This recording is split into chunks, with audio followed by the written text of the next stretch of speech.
कर्णचामरभूषितं पाशाङ्कुशधरं देवं वन्देऽहं गणनायकम् मूषकोत्तममारुह्य देवासुरमहाहवे योद्धुकामं महावीर्यं वन्देऽहं गणनायकम्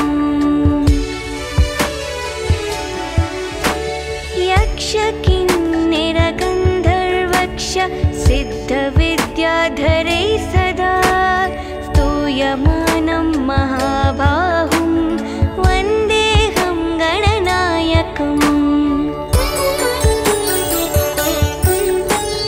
सर्वविघ्नहरं देवं सर्वविघ्नविवर्जितं सर्वसिद्धिप्रदातारं वन्देऽहं गणनायकम्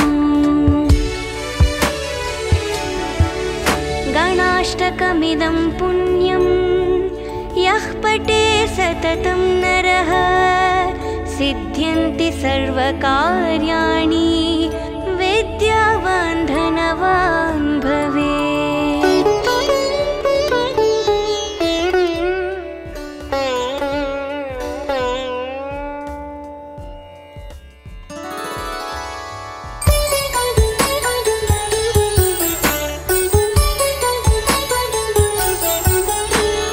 एकदन्तं महाकायं तप्तकाञ्चनसन्निभं लम्बोदरं विशालाक्षं वन्देऽहं गणनायकम्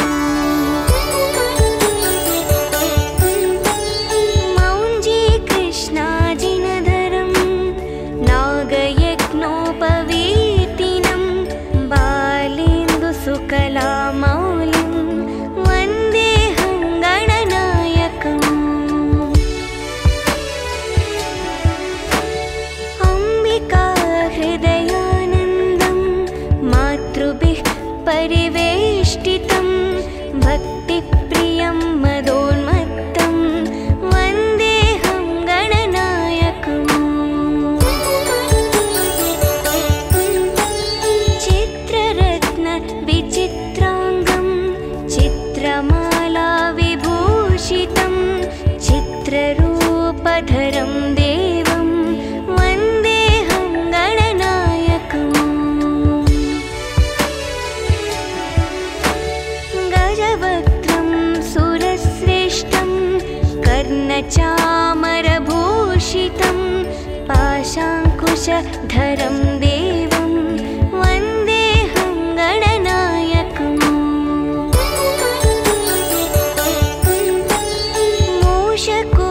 मूषकोत्तममारुह्य देवासुरमहाहवे योद्धुकामं महावीर्यं वन्देऽहं गणनायकम् यक्षकिन्निरगन्धर्वक्ष सिद्धविद्याधरैः सदा स्तूयमानं महाबाहुं वन्देऽहं गणनायकम्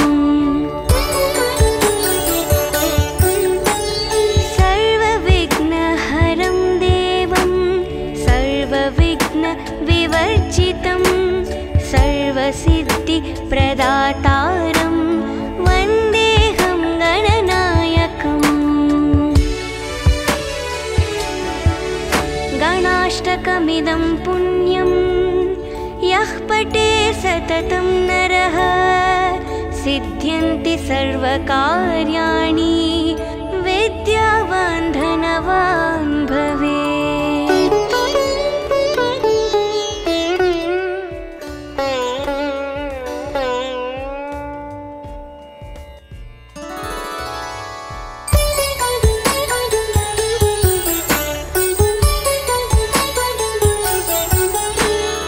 एकदन्तं महाकायं तप्तकाञ्चनसन्निभं लम्बोदरं विशालाक्षं वन्देऽहं गणनायकम्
कर्णचामरभूषितं पाशाङ्कुशधरं देवं वन्देऽहं गणनायकम्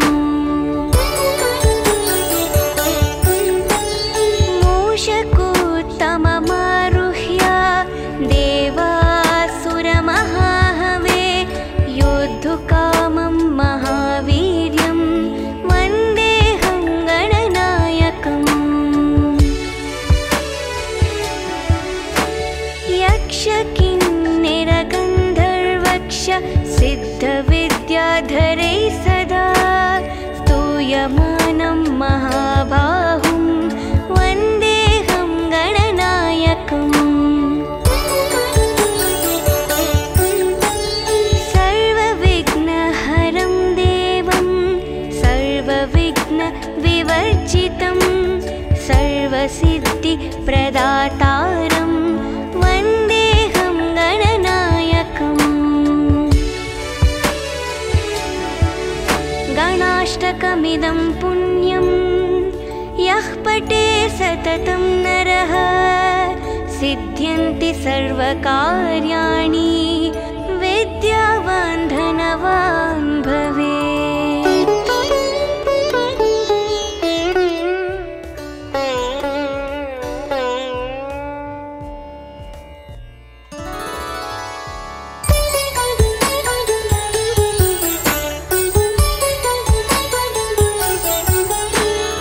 एकदन्तं महाकायं तप्तकाञ्चनसन्निभं लम्बोदरं विशालाक्षं वन्देऽहं गणनायकम्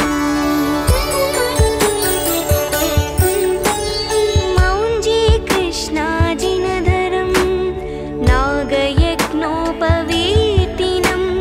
बालेन्दुसुकलामौलिं वन्देऽहं गणनायकम् अम्बिकाहृदयानन्दं मातृभिः परिवेष्टितं भक्तिप्रियं मदोन्मत्तं वन्देऽहं गणनायकम् चित्ररत्नविचित्राङ्गं चित्रमालाविभूषितं चित्ररूपधरं देवं वन्देऽहं गणनायकम् गजवक्त्रं सुरश्रेष्ठं कर्णचामरभूषितं पाशाङ्कुशधरं देवं वन्देऽहं गणनायकम्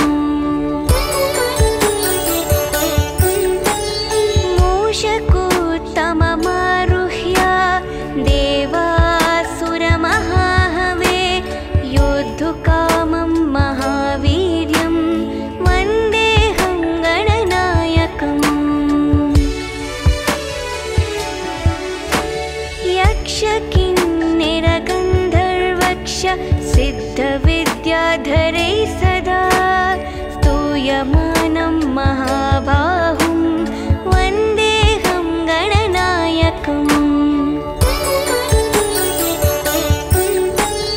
सर्वविघ्नहरं देवं सर्वविघ्नविवर्जितं सर्वसिद्धिप्रदातारं वन्देऽहं गणनायकम् गणाष्टकमिदं पुण्यं यः पठे सततं नरः सिद्ध्यन्ति सर्वकार्याणि विद्यावान् धनवान् भवेत्।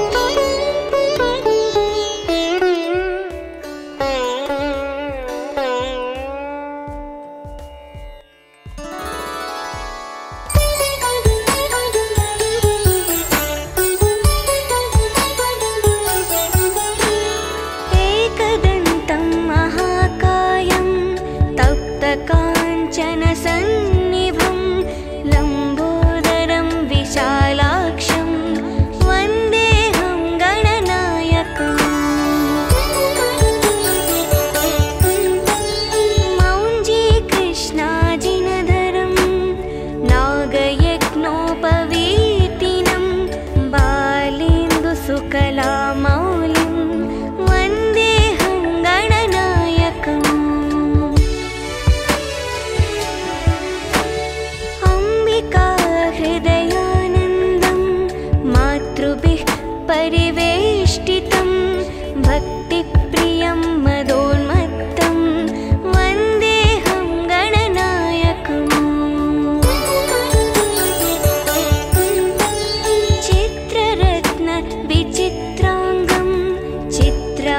विभूषितं चित्ररूपधरं देवं वन्देऽहं गणनायकम्। गजवक्त्रं सुरश्रेष्ठं कर्णचामरभूषितं पाशाङ्कुशधरं देवं वन्देऽहं गणनायकम्। मूषकोत्तममारुह्य देवासुरमहाहवे योद्धुकामं महावीर्यं वन्देऽहं गणनायकम्। यक्षकिन्निरगन्धर्वक्ष सिद्धविद्याधरै सदा स्तूयमानं महाबाहुं वन्देऽहं गणनायकम्। सर्वविघ्नहरं देवं सर्वविघ्नविवर्जितं सर्वसिद्धिप्रदातारं वन्देऽहं गणनायकम्।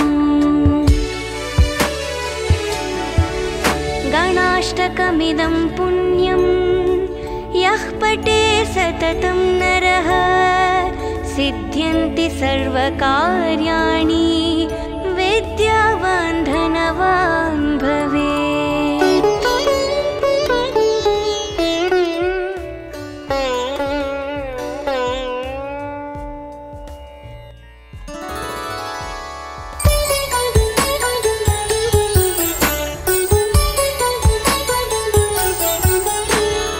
एकदन्तं महाकायं तप्तकाञ्चनसन्निभं लम्बोदरं विशालाक्षं वन्देऽहं गणनायकम्। मौञ्जीकृष्णाजिनधरं नागयज्ञोपवीतिनं बालेन्दुसुकलामौलिं वन्देऽहं गणनायकम्। अम्बिकाहृदयानन्दं मातृभिः परिवेष्टितं भक्तिप्रियं मदोन्मत्तं वन्देऽहं गणनायकम्। चित्ररत्नविचित्राङ्गं चित्रमालाविभूषितं चित्ररूपधरं देवं वन्देऽहं गणनायकम्। गजवक्त्रं सुरश्रेष्ठं कर्णचामरभूषितं पाशाङ्कुशधरं देवं वन्देऽहं गणनायकम्।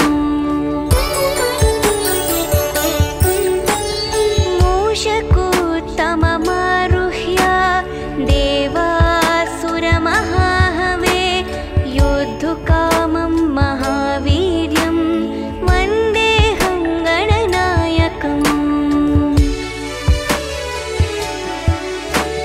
यक्षकिन्निरगन्धर्वक्ष सिद्धविद्याधरै सदा स्तूयमानं महाबाहुं वन्देऽहं गणनायकम्।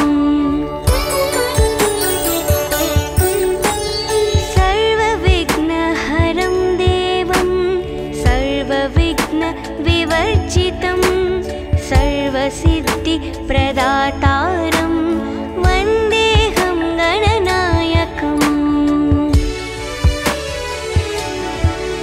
गणाष्टकमिदं पुण्यं यः पठे सततं नरः सिद्ध्यन्ति सर्वकार्याणि विद्यावान् धनवान् भवेत्।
कर्णचामरभूषितं पाशाङ्कुशधरं देवं वन्देऽहं गणनायकम्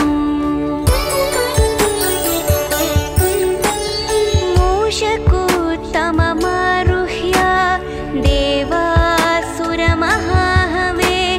योद्धुकामं महावीर्यं वन्देऽहं गणनायकम् यक्षकिन्निरगन्धर्वक्ष सिद्धविद्याधरैः सदा स्तूयमानं महाबाहुं वन्देऽहं गणनायकम् सर्वविघ्नहरं देवं सर्वविघ्नविवर्जितं सर्वसिद्धिप्रदातारं वन्देऽहं गणनायकम्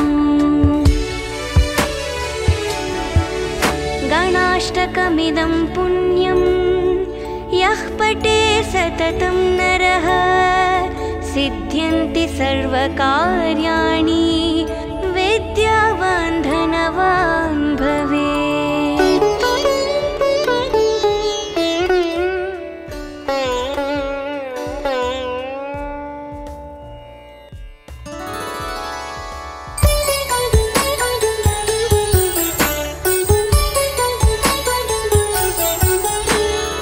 एकदन्तं महाकायं तप्तकाञ्चनसन्निभं लम्बोदरं विशालाक्षं वन्देऽहं गणनायकम् मौञ्जीकृष्णाजिनधरं नागयज्ञोपवीतिनं बालेन्दुसुकलामौलिं वन्देऽहं गणनायकम् अम्बिकाहृदयानन्दं मातृभिः परिवेष्टितं भक्तिप्रियं मदोन्मत्तं वन्देऽहं गणनायकम् चित्ररत्नविचित्राङ्गं चित्रमालाविभूषितं चित्ररूपधरं देवं वन्देऽहं गणनायकम् गजवक्त्रं सुरश्रेष्ठं कर्णचामरभूषितं पाशाङ्कुशधरं देवं वन्देऽहं गणनायकम्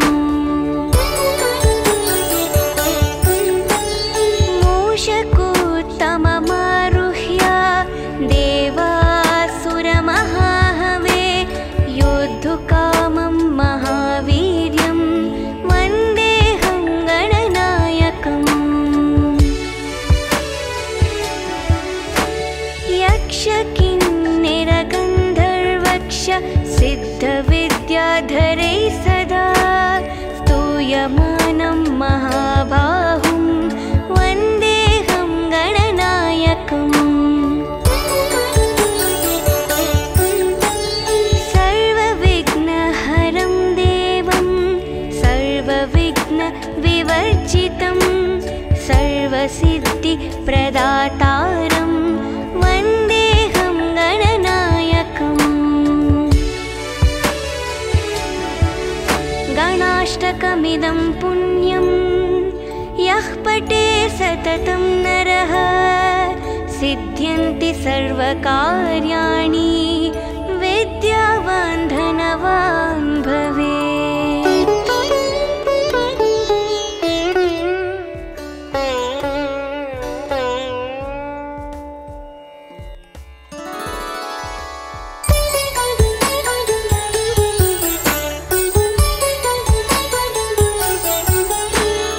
एकदन्तं महाकायं तप्तकाञ्चनसन्निभं लम्बोदरं विशालाक्षं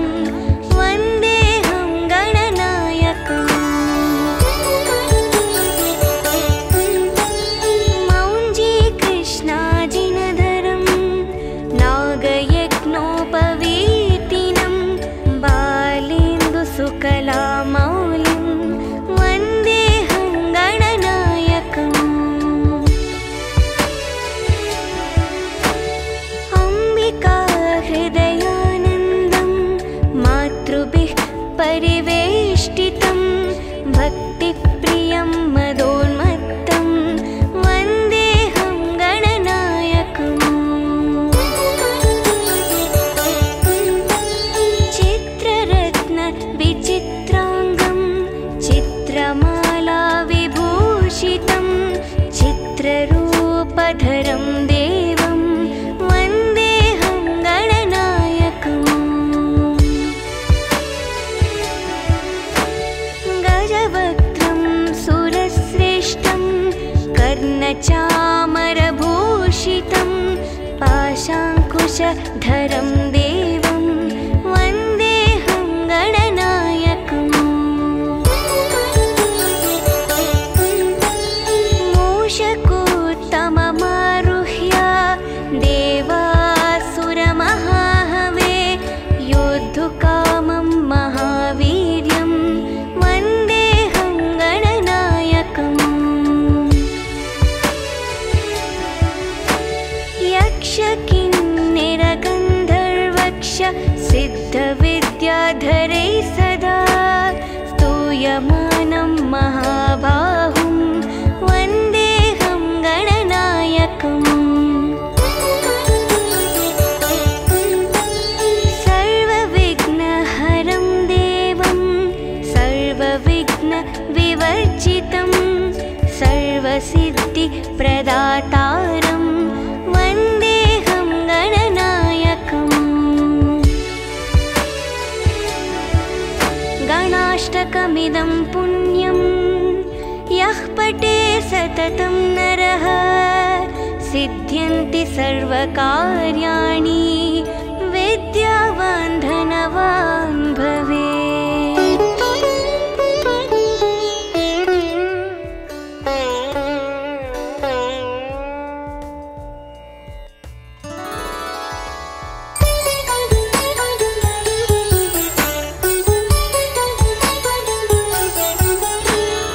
एकदन्तं महाकायं तप्तकाञ्चनसन्निभं लम्बोदरं विशालाक्षं वन्देऽहं गणनायकम्। मौञ्जीकृष्णाजिनधरं नागयज्ञोपवीतिनं बालेन्दुसुकलामौलिं वन्देऽहं गणनायकम्। अम्बिकाहृदयानन्दं मातृभिः परिवेष्टितं भक्तिप्रियं मदोन्मत्तं वन्देऽहं गणनायकम्। चित्ररत्नविचित्राङ्गं चित्रमाला विभूषितं चित्ररूपधरं देवं वन्देऽहं गणनायकम्। गजवक्त्रं सुरश्रेष्ठं कर्णचामरभूषितं पाशाङ्कुशधरं देवं वन्देऽहं गणनायकम्।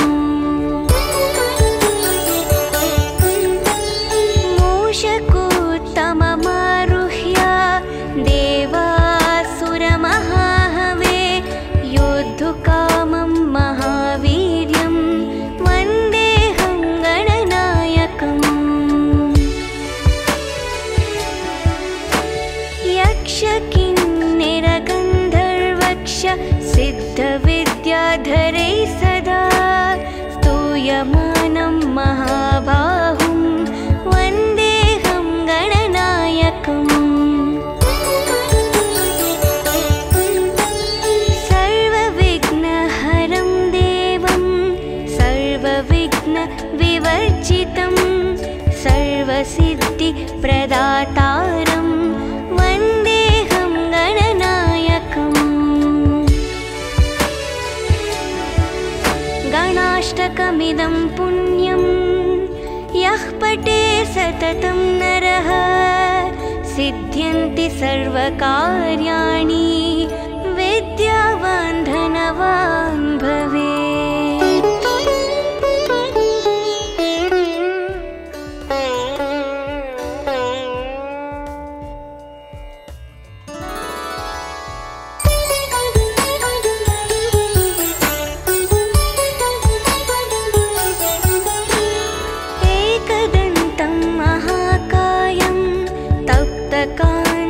काञ्चनसन्निभं लम्बोदरं विशालाक्षं वन्देऽहं गणनायकम्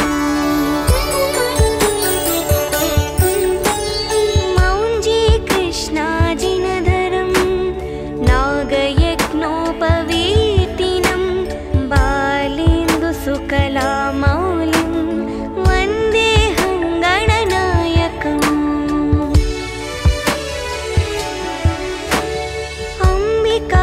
हृदयानन्दं मातृभिः परिवेष्टितं भक्तिप्रियं मदोन्मत्तं वन्देऽहं गणनायकम्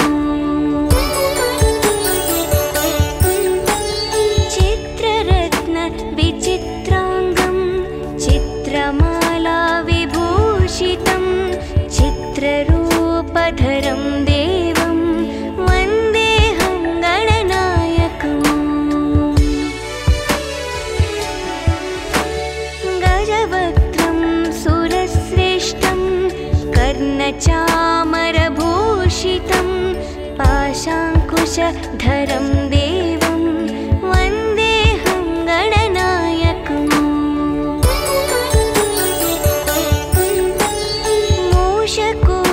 मूषकोत्तममारुह्य देवासुरमहाहवे योद्धुकामं महावीर्यं वन्देऽहं गणनायकम् यक्षकिन्निरगन्धर्वक्ष सिद्धविद्याधरै सदा स्तूयमानं महाबाहुं वन्देऽहं गणनायकम् सर्वविघ्नहरं देवं सर्वविघ्नविवर्जितं सर्वसिद्धिप्रदातारं वन्देऽहं गणनायकम् गणाष्टकमिदं पुण्यं यः पठे सततं नरः सिद्ध्यन्ति सर्वकार्याणि विद्यावान् धनवान् भवेत्।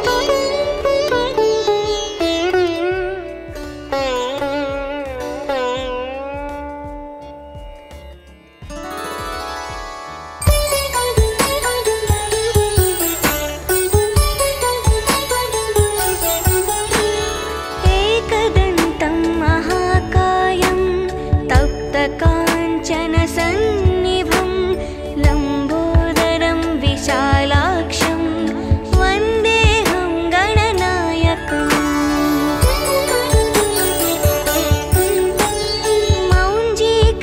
मौञ्जीकृष्णाजिनधरं नागयज्ञोपवीतिनं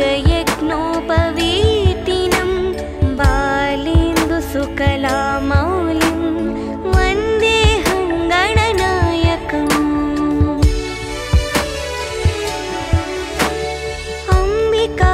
हृदयानन्दं मातृभिः परिवेष्टितं भक्तिप्रियं मदोन्मत्तं वन्देऽहं गणनायकम् चित्ररत्नविचित्राङ्गं चित्रमालाविभूषितं चित्ररूपधरं देवं वन्देऽहं गणनायकम् गजवक्त्रं सुरश्रेष्ठं कर्णचामरभूषितं पाशाङ्कुशधरं देवं वन्देऽहं गणनायकम्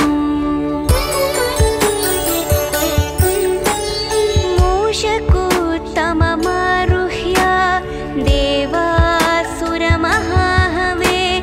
योद्धुकामं महावीर्यं वन्देऽहं गणनायकम् यक्षकिन्निरगन्धर्व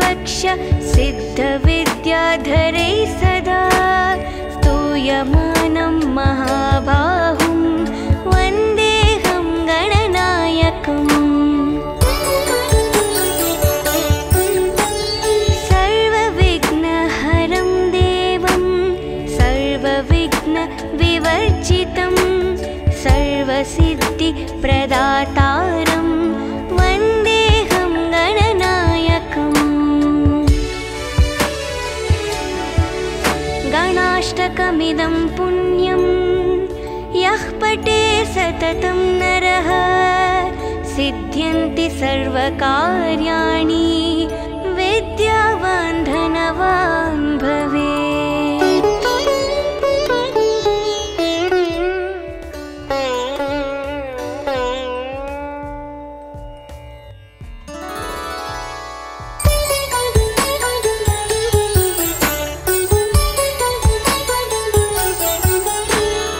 एकदन्तं महाकायं तप्तकाञ्चनसन्निभं लम्बोदरं विशालाक्षं वन्देऽहं गणनायकम्। मौञ्जीकृष्णाजिनधरं नागयज्ञोपवीतिनं बालेन्दुसुकलामौलिं वन्देऽहं गणनायकम्। अम्बिका हृदयानन्दं मातृभिः परिवेष्टितं भक्तिप्रियं मदोन्मत्तं वन्देऽहं गणनायकम्। चित्ररत्न विचित्राङ्गं चित्रमाला विभूषितं चित्ररूपधरं देवं वन्देऽहं गणनायकम्। गजवक्त्रं सुरश्रेष्ठं कर्णचामरभूषितं पाशाङ्कुशधरं देवं वन्देऽहं गणनायकम्। मूषकोत्तममारुह्य देवासुरमहाहवे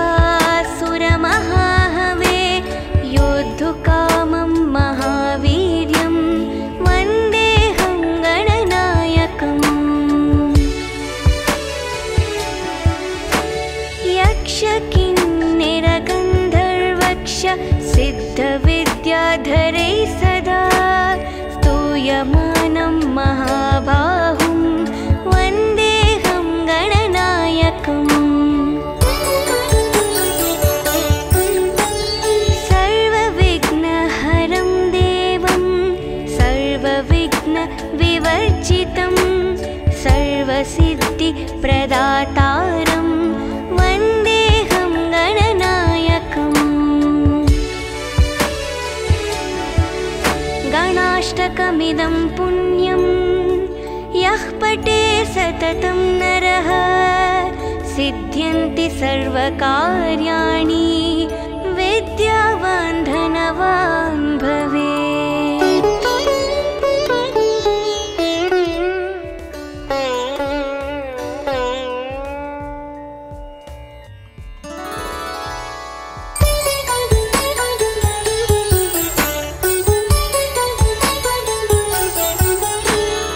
एकदन्तं महाकायं तप्तकाञ्चनसन्निभं लम्बोदरं विशालाक्षं वन्देऽहं गणनायकम्। मौञ्जीकृष्णाजिनधरं नागयज्ञोपवीतिनं बालेन्दुसुकलामौलिं वन्देऽहं गणनायकम्। अम्बिका हृदयानन्दं मातृभिः परिवेष्टितं भक्तिप्रियं मदोन्मत्तं वन्देऽहं गणनायकम्।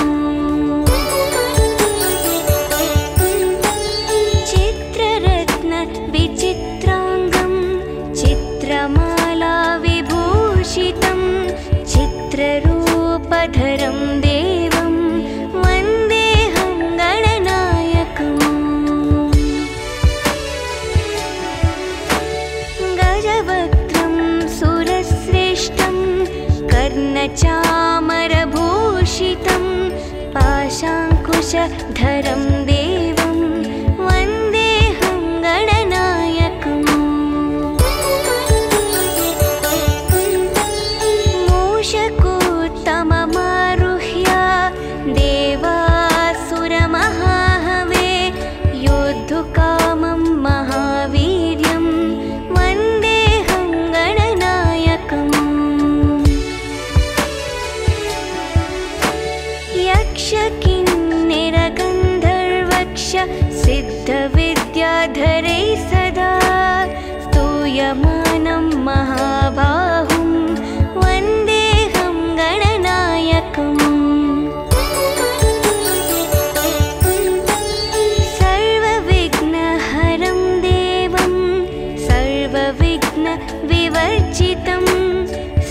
सर्वसिद्धिप्रदातारं वन्देऽहं गणनायकम्। गणाष्टकमिदं पुण्यं यः पठे सततं नरः सिद्ध्यन्ति सर्वकार्याणि विद्यावान् धनवान् भवेत्।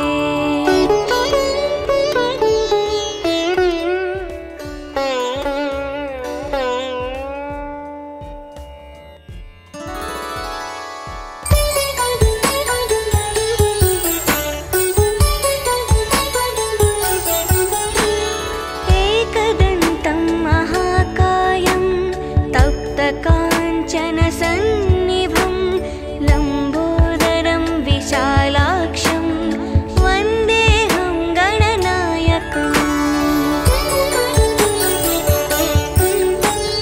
मौञ्जीकृष्णाजिनधरं नागयज्ञोपवीतिनं बालेन्दुसुकलामौलिं वन्देऽहं गणनायकम्। अम्बिका हृदयानन्दं मातृभिः परिवेष्टितं भक्तिप्रियं मदोन्मत्तं वन्देऽहं गणनायकम्। चित्ररत्नविचित्राङ्गं चित्रमाला विभूषितं चित्ररूपधरं देवं वन्देऽहं गणनायकम्। गजवक्त्रं सुरश्रेष्ठं कर्णचामरभूषितं पाशाङ्कुशधरं देवं वन्देऽहं गणनायकम्। मूषकोत्तममारुह्य देवासुरमहाहवे योद्धुकामं महावीर्यं वन्देऽहं गणनायकम्। यक्षकिन्निरगन्धर्वक्ष सिद्धविद्याधरै सदा स्तूयमानं महाबाहुं वन्देऽहं गणनायकम्। सर्वविघ्नहरं देवं सर्वविघ्नविवर्जितं सर्वसिद्धिप्रदातारं वन्देऽहं गणनायकम्। गणाष्टकमिदं पुण्यं यः पठे सततं नरः सिद्ध्यन्ति सर्वकार्याणि विद्यावान् धनवान् भवेत्।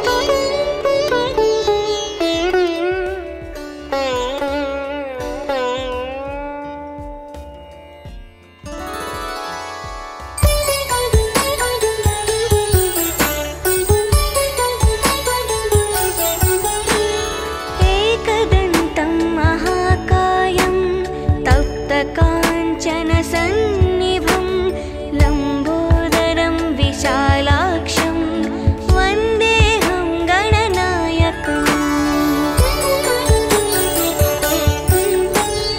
मौञ्जीकृष्णाजिनधरं नागयज्ञोपवीतिनं बालेन्दुसुकलामौलिं वन्देऽहं गणनायकम्। अम्बिका हृदयानन्दं मातृभिः परिवेष्टितं भक्तिप्रियं मदोन्मत्तं वन्देऽहं गणनायकम्।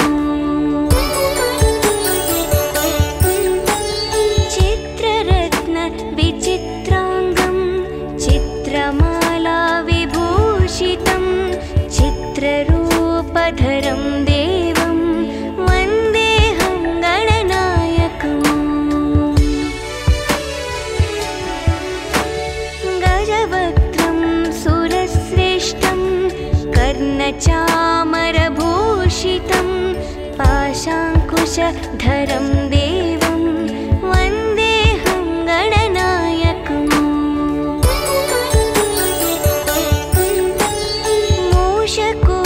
मूषकोत्तममारुह्य देवासुरमहाहवे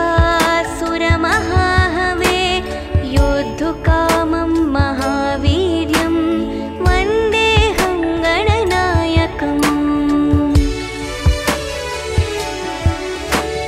यक्षकिन्निरगन्धर्वक्ष सिद्धविद्याधरै सदा स्तूयमानं महाबाहुं वन्देऽहं गणनायकम्